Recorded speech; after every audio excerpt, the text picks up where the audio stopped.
Thank you so much for joining us. Absolutely. Sounds like it felt like South Carolina out there.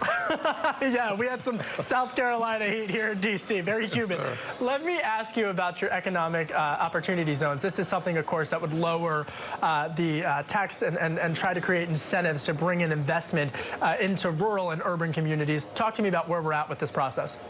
Well, we're moving forward. The good news is all the governors of the country have already established their opportunity zones in each state. The goal is to bring private sector dollars to harmonize with government dollars to make sure that those communities that have not seen the type of economic recovery that the rest of the country has seen has a chance to be hopeful, because new dollars, private sector dollars, are coming in to challenge some of the poverty that's been too persistent in too many areas. So I'm excited about it because I grew up in those communities, raised in a single-parent household, so I understand the potential that we find in some of those challenging communities. And the good news from my perspective is having a chance to excavate that potential through economic development.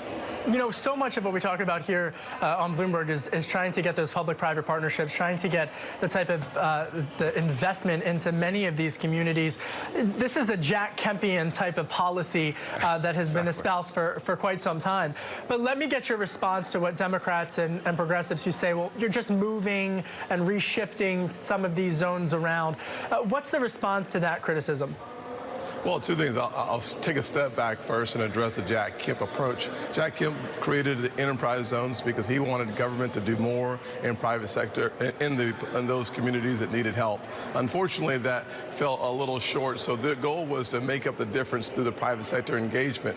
My legislation was co-sponsored by Senator Peters, Senator Booker, Senator Bennett, all Democrats. We had a bipartisan coalition supporting the legislation. So the good news from my perspective is the mayors consistently Democrats are all excited about this. The governors, a lot of them of whom are Republicans, excited about it. This is not a partisan piece of legislation. This is an American piece of legislation focusing on those folks who need it the most. This is not shifting resources. There are $2 trillion sitting on the sidelines, capital gains that have gone nowhere because there's just been too many hurdles to reinvest in some of the most powerful and high potential communities. This lowers that burden, and we'll see a surge of opportunities in distressed communities. And I think it's interesting, particularly with capital gains, because, you know, when you talk about just how polarized this country has become, but then you take a look at some of the challenges facing rural America as well as urban communities, things like infrastructure, telecommunication, internet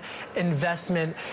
How does this type of legislation help all of these communities that, you know, are very different in terms of politics, but facing some of the same challenges? That's a really good question, Kevin. I was in Iowa with Governor Reynolds over the last weekend, and one of the things that we tried to focus on, along with Joni Ernst, was focusing on rural poverty.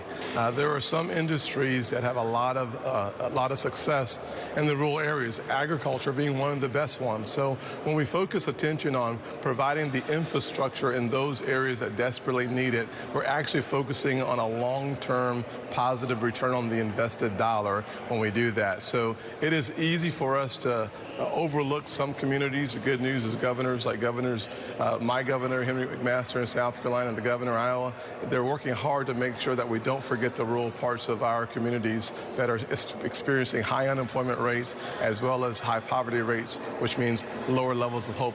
We need to make that different, and we can, and the opportunity zones have done so. So if you think about new infrastructure, whether it's broadband, whether it's the tangible infrastructure coming into those communities, making them more attractive for invested dollars, this is one of the ways that we do that.